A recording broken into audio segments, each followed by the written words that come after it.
आज आपण पातूर शहरामध्ये नगरपालिका अंतर्गत PSC पातूर यांचे मदतीने सर्व डॉक्टरची टीम आणि आपण पथक तयार करून प्रत्येक घरामध्ये हाऊस टू हाऊस पाणीची तपासणी, तसेच शहरामध्ये प्रत्येक गावामध्ये प्रत्येक घरामध्ये जाऊन आजार, डेंगू हे जे आजार आहे सर्व आजाराची आपण तपासणी करीत आहे।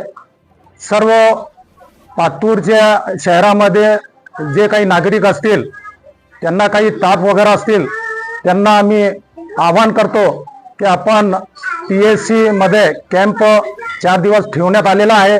आपण तिथे जाऊन आपले तपासणी करावी आणि स्वच्छता बद्दल आपण दक्षता घ्यावा असे मी सर्व पातूर रहिवासी यांना आवाहन करतो। नगर परिषद CO सर यांच्या मार्गदर्शनाच्या अनुषंगाने आज प्राथमिक आरोग्य केंद्राच्या अंतर्गत पातूर शहरामध्ये 6 पथकं तयार करून त्यांच्या अंतर्गत प्रत्येक घरामध्ये जलद ताक सर्वेक्षण करण्यात आले, कंटेनर सर्वेक्षण करण्यात आले। त्यामध्ये जे काही दूषित डासडी आढळलेली घरं आहेत त्यांच्यामध्ये जनजागृती करण्यात आली।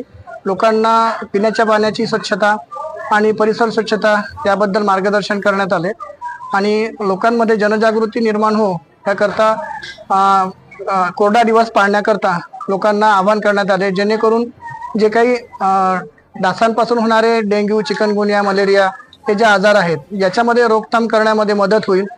त्या अनुषंगाने येत्या 3 दिवसामध्ये 6 टीम करून आपण सर्वेक्षण करण्यात येत आहे।